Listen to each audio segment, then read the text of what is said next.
listening to the Read-Aloud Revival podcast. This is the podcast that helps you make meaningful and lasting connections with your kids through books.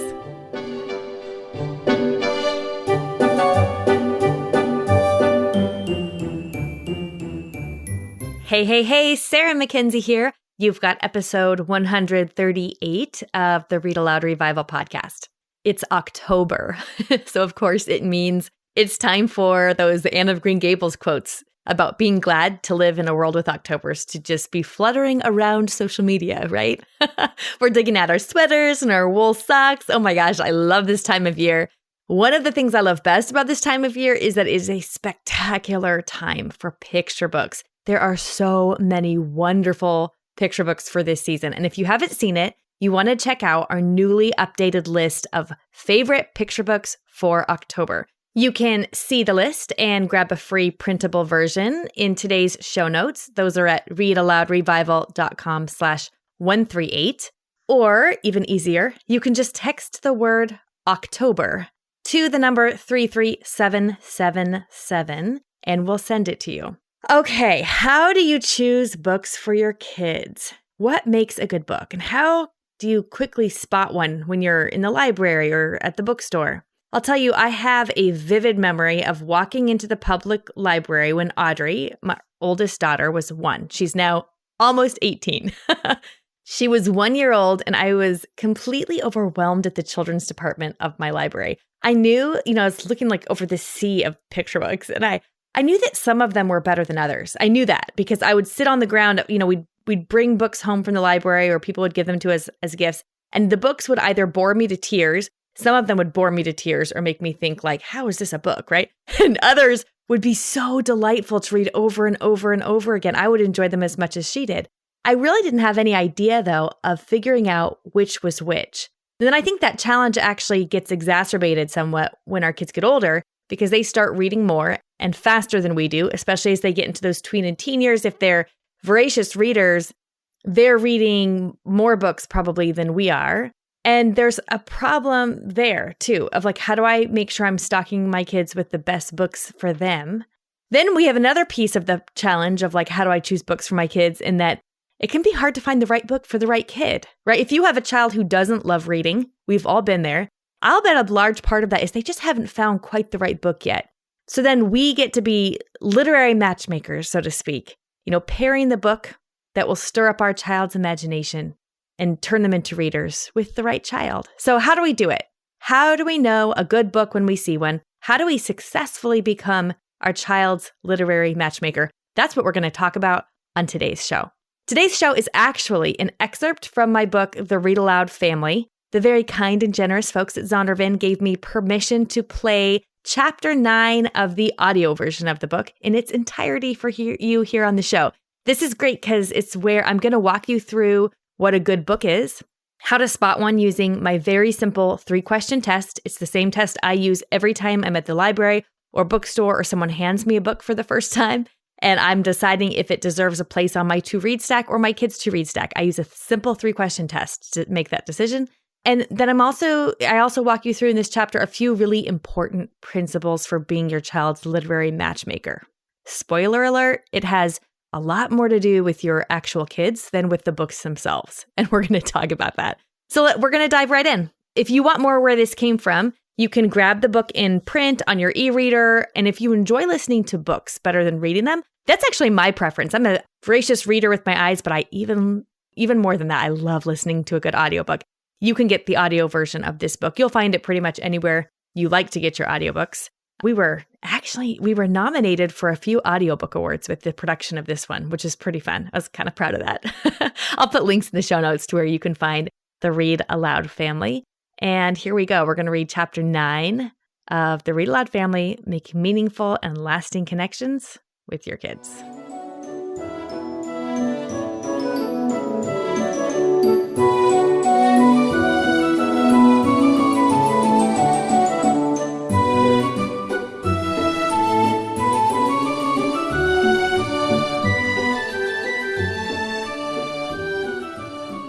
Chapter 9. Become a Literary Matchmaker. I am almost inclined to set it up as a canon that a children's story which is enjoyed only by children is a bad children's story. The good ones last. C.S. Lewis, on 3 Ways of Writing for Children.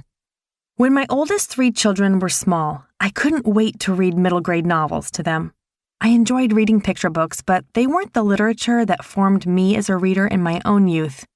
Books by Beverly Cleary, Roald Dahl, and Lois Lowry were what sparked my own childhood imagination and turned me into a lifelong book lover. I couldn't wait to introduce these favorite stories and characters to my own kids. In my enthusiasm, I launched into our first middle grade novel a little prematurely when my oldest kids were about 5 and 3. I decided to start with the gold standard in children's literature and what other than Little House in the Big Woods would do. We struggled. My kids didn't follow the storyline or the long descriptive passages. I found myself bored and, in the end, I felt like a failure because here we were reading our first middle grade novel, a literary gem no less, and we were having a miserable time. What I discovered after that disheartening experience was that not all books are created equal when it comes to reading aloud. I hadn't yet developed my own read-aloud skills well enough to deliver those long descriptive passages in an interesting way. My girls hadn't had much practice painting pictures in their minds and following along with longer narrative. It ended up being a great disappointment and discouragement to me at a rather critical point in our read-aloud journey. Laura Ingalls Wilder has, of course, written some of the best children's books ever published, and since that first attempt, we have gone on to read her entire series 3 times together as a family, mostly through the audio version narrated by Cherry Jones. But there was an important lesson for me in that first failure. Some books read aloud better than others, and some books, even if they are read aloud well, are better saved for the future. I also learned that my own delight, or lack thereof, plays an important role in my family's read-aloud life. We want our kids to read because they love to, not just because they can. We know they won't read much in their free time unless they enjoy the act of reading itself, and so we hope they'll develop a love of books out of sheer delight. That joy, of course, starts with the books themselves. In this chapter, we'll set out with one goal in mind: how to become our own family's literary matchmaker. The goal of a literary matchmaker. Listeners to the What Should I Read Next podcast will recognize the idea of literary matchmaking right away. Anne Bogle, the founder and host of the podcast, practices it regularly with her audience. Anne's method is simple. She asks the show's guest to list a few books they love, one they didn't, and what they've been reading lately. Using that information, she recommends 3 books the guest would likely enjoy. What if we became literary matchmakers for our own children? What if they knew they could come to us to find enjoyable books, not what they should read next to improve themselves, graduate to the next reading level, or meet some academic requirement, but what they should read based on their enchantment with the written word? After all, real adult readers, the kind who read for pleasure in their own free time of their own free will, read what brings them joy. Where to start? When it comes to choosing great books for your family, the first step is simply knowing where to start. You may feel underprepared to choose rich, excellent books. You aren't swimming in free time either, so pre-reading isn't usually an option. Shortly after that first reading of the Read-Aloud Handbook, when Audrey was 1, I hoisted her on my hip and descended the long, shallow stairs leading into the public library in the town where we lived. Today, I told myself, getting a better grip on the empty library bag and pushing hair out of my eyes with the back of my wrist, we will get books. I was full of zeal and determination, growing tired of endless rounds of Goodnight Moon and Mr. Brown, Can You? The library could solve this, I was certain. I frequented the library often as a child and spent whole afternoons panning the stacks, wondering if it might be possible for me to read every single book in the library's collection. Now I felt out of practice. It had been years since I'd stepped foot in a library. The glass doors slid open. I adjusted Audrey on my hip and breathed in the slightly musty and unmistakable scent of used books.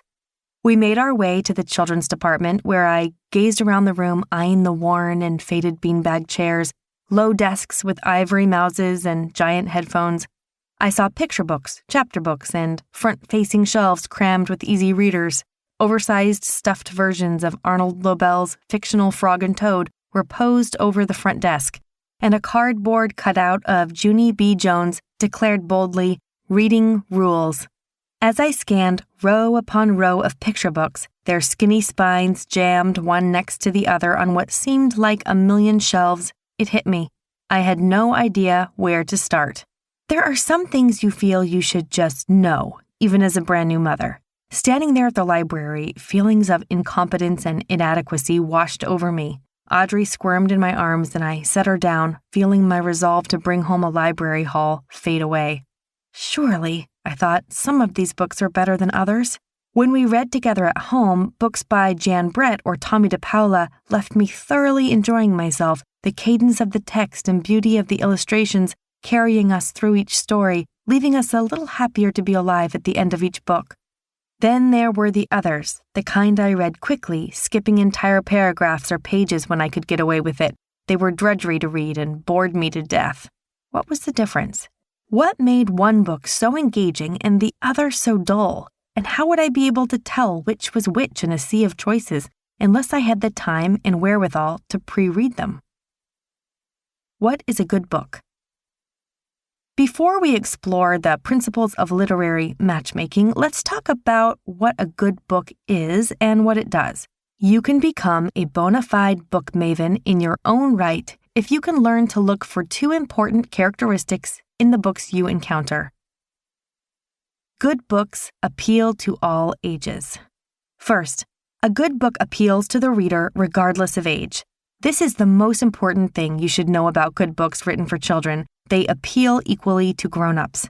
An adult can find herself lost in Narnia as well as any child, and when a parent thinks a book is dumb or trite, there is a good chance that the child hearing this story came to the same conclusion long before. I remember hearing a mother recount taking her son to the local coffee shop for a read-aloud session of one of the Harry Potter books. They sat at an outdoor table and read as cars rolled by and starlings pecked at the ground. As they were whisked off to Hogwarts, they were joined by a complete stranger, a grown man in a bicycle helmet who had just arrived at the coffee shop for his daily macchiato. As he parked his bike and snapped the lock to the rack, he heard the mother reading. "Don't mind me," he said to them, smiling and settling in at an adjacent table. "I just want to hear what happens next." Sarah, a Read-Aloud Revival podcast listener, said she put on The Mysterious Howling, Book 1 of Mary Rose Wood's The Incorrigible Children of Ashton Place series, for a long car ride during her family's summer camping trip. "We were having such a good time laughing with the children and guessing at what would happen next that when we arrived at the campground, we found ourselves wanting to drive just a little bit more," she said. "We kept finding excuses to sneak back into the car, to find the visitor center, to find the little beach farthest away from our campsite." She laughed. "We don't remember much about the campsite itself, but we all remember that story." This is what a good book does. It grabs hold of all of us, adults and kids alike, and doesn't let go. It is equally enjoyable no matter our age, not accounting for taste, which we'll discuss in just a moment. Good books fill the reader with hope. Second, a good book leaves you more grateful to be alive. You close the final pages of the book a little breathless, a little more in awe of the great and glorious world. The book may be tragic, Bridge to Terabithia by Catherine Patterson, moving, A Single Shard by Linda Sue Park, or goofy and nonsensical, The 13 Clocks by James Thurber.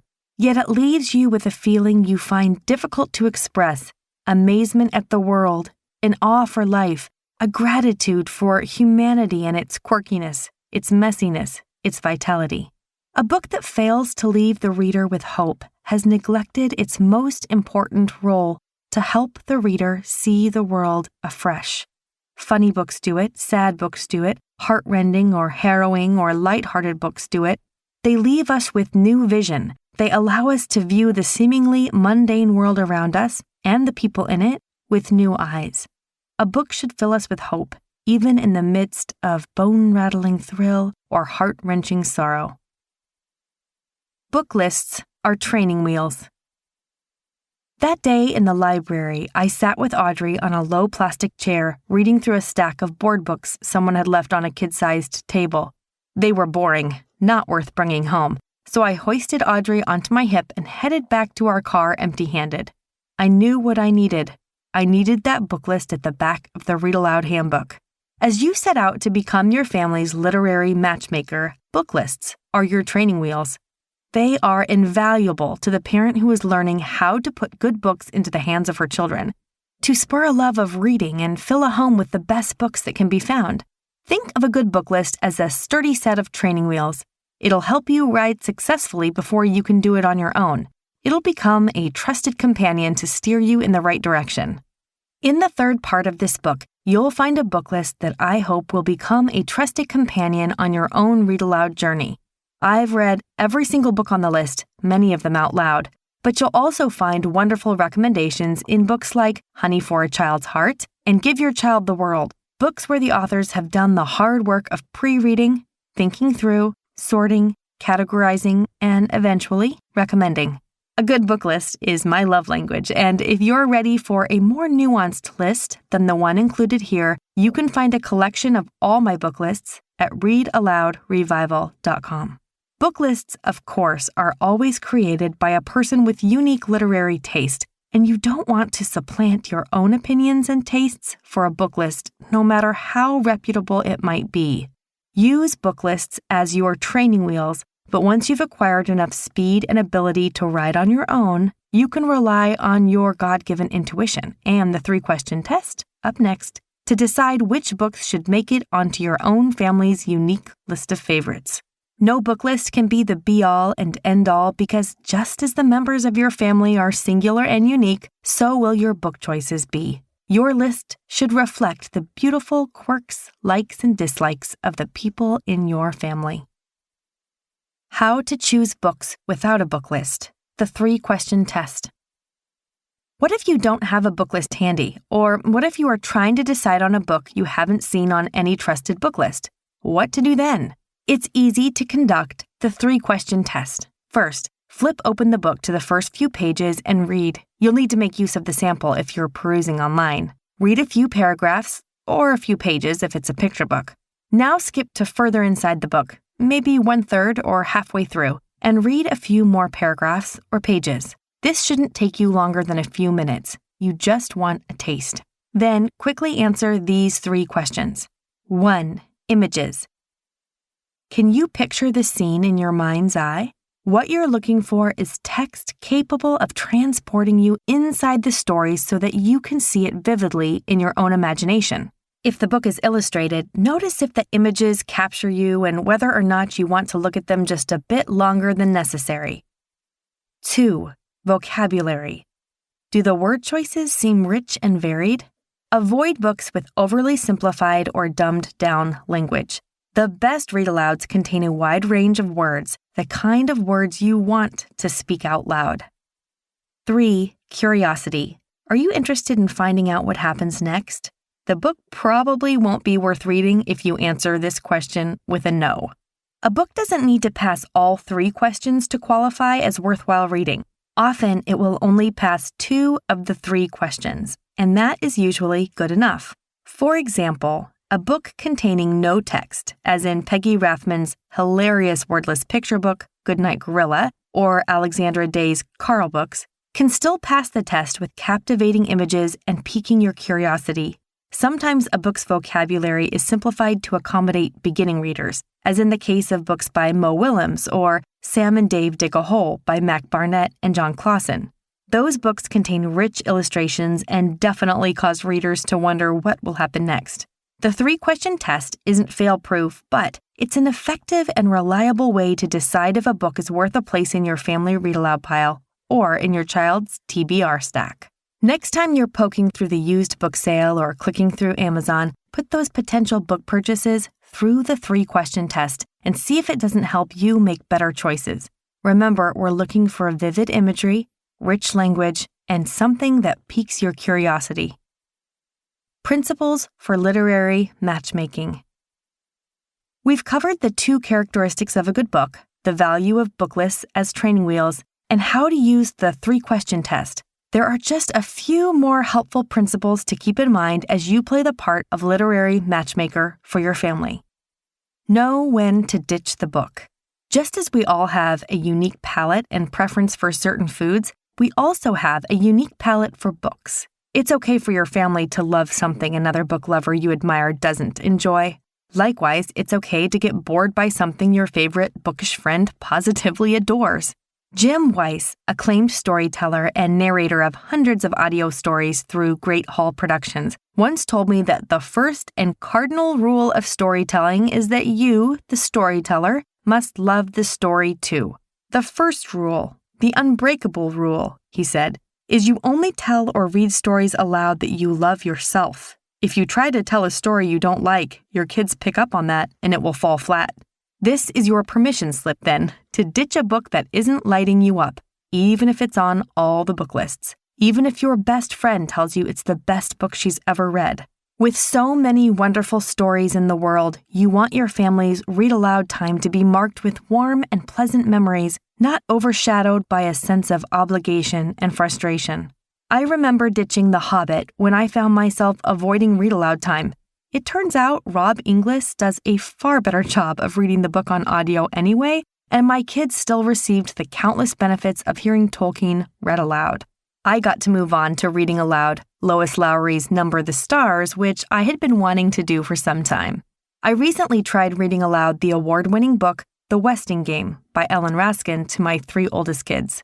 The book was interesting and had a compelling plot, but the quantity of characters and frequent scene changes made it difficult to read aloud. One of my kids was frequently lost, interjecting questions constantly just to keep the facts straight in his own mind. I finally realized I was not looking forward to read-aloud time at all, so I let the kids who wanted to finish reading it either read it on their own or listen to the story as an audiobook. For our read-aloud time, we switched to something else. Several people have named the Little Britches series by Ralph Moody as their all-time favorite. I read the entire first book aloud to my kids, but found myself counting pages and eyeing my watch through every read-aloud session. When we finished it, I told them if they'd like to read the rest of the series, I'd be happy to get them as audiobooks, but I wouldn't be reading them aloud. I just wasn't enjoying it enough to continue. We simply won't all love the same books. And isn't it wonderful that we are all made just a bit different from one another? Don't fight this. Celebrate it. Ditch what isn't working for your read-aloud time. Delight matters a lot when it comes to sharing books with your kids. Dig around for the right jelly bean. Laura Martin, author of The Edge of Extinction books, which my kids and I find impossible to put down, once said that choosing the right book is like searching for a good jelly bean. Laura said there's no such thing as a kid who doesn't like reading. She recounted her many experiences as a 7th grade teacher and the thrilling challenge of helping kids who didn't enjoy reading fall in love with books. Often, her students assumed that they didn't like reading, but that was only because they hadn't found the right book. It was like tasting a licorice jelly bean and then deciding you don't like jelly beans at all. But licorice is only one flavor. No matter who you are, there's a flavor you'll love. You just need to find the right one. Don't give up then. If you're having a frustrating read-aloud experience, it doesn't mean that reading aloud doesn't work for your family. It's just that you haven't found the right book yet. Dig around for a different jelly bean. It's in there somewhere.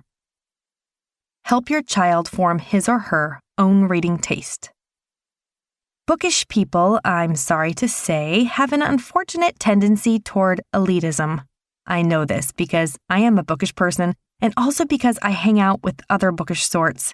In the name of helping our children love what is good, true, and beautiful, and in our zealous desire to put quality books into the hands of our children, we have the very unfortunate habit of disparaging books we've decided don't pass muster. We want to cultivate good taste in literature, yes, but there is a marked difference between good taste and elitism. It's tempting to tell our kids which books they should or shouldn't like, but good taste is acquired over time. It also varies from person to person. God gave each of us unique taste buds, and because of that, we can enjoy rich and varied culinary experiences. I'm convinced that He gave us unique literary taste buds for the same reason. The best way to help our children develop good literary taste is to put lots and lots of quality books in their path. We fill our home with good books and make it nearly impossible for our kids to avoid them. When we read aloud, we choose books that appeal regardless of age and leave us with an overall sense of hope. We choose books with vivid imagery, rich language, and engaging plots. In this way, we give our families an excellent chance of acquiring good taste over time.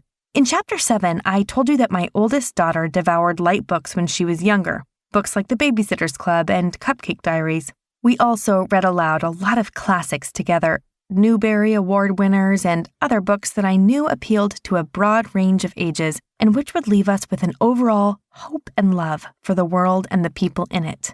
She still enjoys reading light books, don't we all?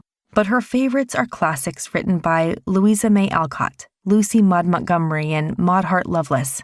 When we fill our children's literary plates with the best books we can find, books that appeal to multiple ages, that leave us feeling more in awe and more grateful than we were before we started reading them, that speak to the human heart through the skilled and lyrical use of words, we spread a feast before them. And what one likes, another may not. That's okay because we have many options.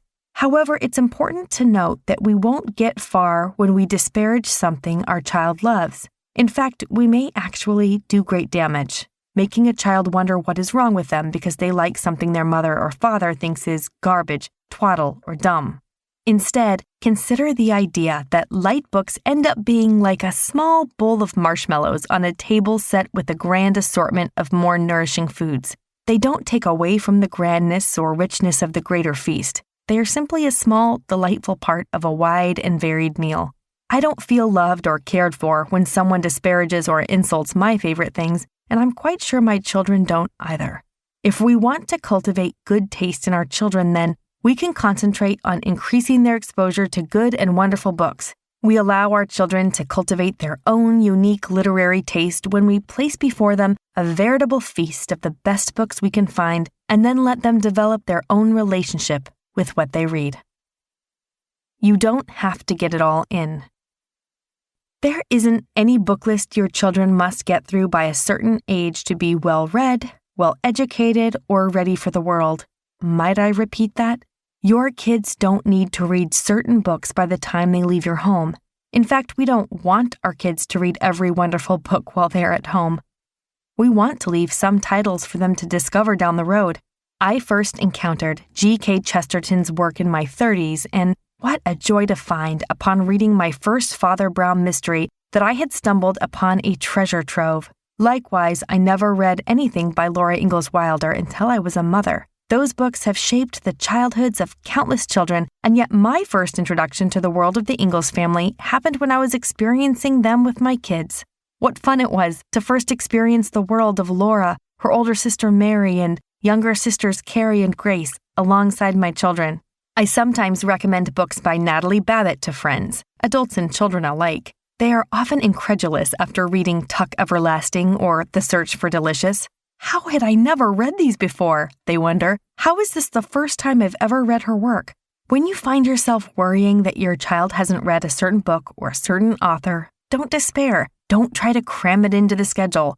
Think to yourself with delight, what a joy it will be to stumble across that author or that book or that series down the road. Fill your child's life with good books, but don't worry about getting to them all. Resist the temptation to assign piles and piles of reading out of fear that your child will miss something important. Gaps in our children's reading lives make room for our kids to find and delight in literary favorites during their adulthood. We don't want the best reading our children will ever do to happen all before they turn 18, do we? We want them to be readers for life. Break the rules. Remember your goal. If whatever you're reading is not helping your child love the reading experience, if it's becoming a stumbling block, then change the book. No book list is gospel. You, my friend, know your child better than anyone else in the world, and you have been chosen by God to be his or her literary matchmaker, his or her greatest champion, his or her favorite guide. Even if your child doesn't read the literary giants or encounter the best of the classics, he will remember that you read to him. Trust your instincts. You can ditch or skip any book that doesn't seem like a good fit for your family, or reread a book or series 10 times if that's what your family wants to do.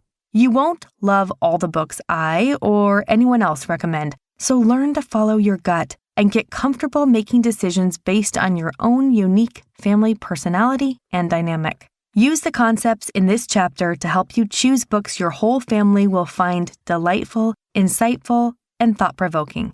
At the same time, never let the guidelines set here or anywhere else override your God-given insight and instincts when it comes to catering to the literary palate of your child. Your goal is for your child to love books and to experience a childhood rich with memories of books shared. Books that delight the whole family, leave them with a sense of hope and awe, and contain vivid imagery, rich language, and an interesting storyline will go a long way toward both. When you become your child's literary matchmaker, you become their ally, friend, colleague, and mentor all at once. By doing so, you make a meaningful and lasting connection with your child. Literary matchmaking is one of our most important tasks as parents who long to connect with our kids and cultivate their reading lives.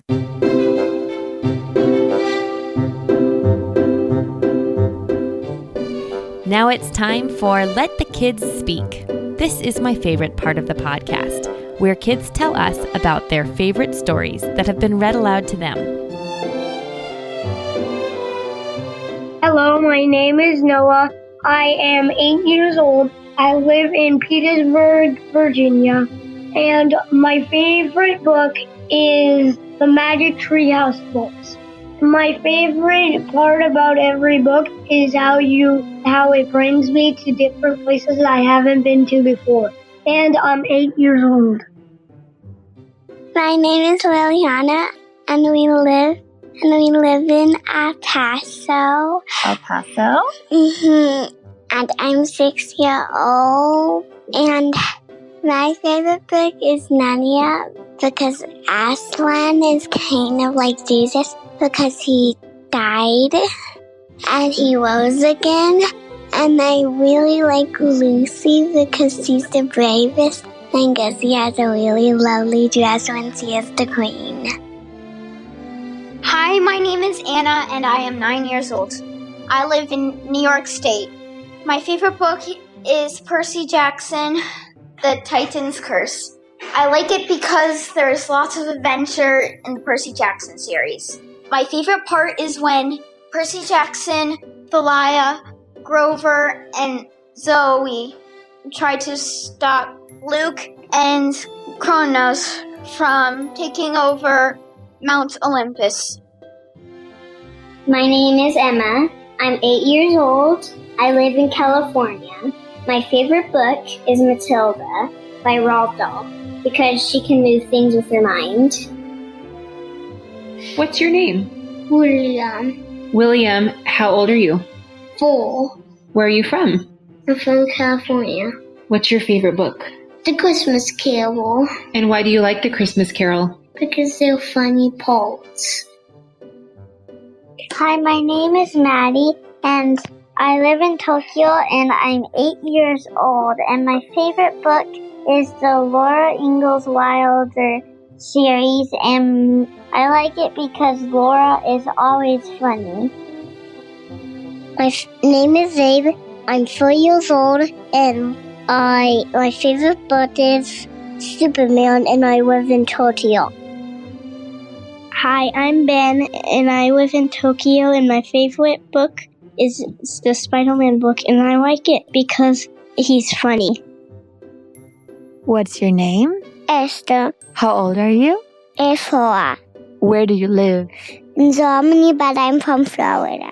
And what's your favorite book? Frog and Todd. Why do you like it so much? Because the ice cream comes on Frog's head. Bye-bye. Bye-bye. Hi, my name is Max. I'm 5 years old. I live in Fort Park, New York. And my favorite book is Miss Nelson's Missing because all the kids were bad and the teacher became mean and put on a costume, an ugly black dress, and a nose, and a different face. Bye-bye. Thank you, kids. Hey, I hope you enjoyed listening to Chapter 9 of the Read-Aloud family. That book is available now wherever you like to get your books, as a print book, an e-reader, audiobook, So whatever format you like best, we'll put links in the show notes. Don't forget that you can grab the free book list, our favorite picture books for October. There are some absolute treasures on this list, so you don't want to miss that. You can just go to the show notes for this episode, readaloudrevival.com/138, or you can text the word October to the number 33777. I'll be back in 2 weeks with another episode of the Read Aloud Revival for you. Enjoy your October, because aren't we all so glad we live in a world where there are Octobers? Until next time, go make meaningful and lasting connections with your kids through books.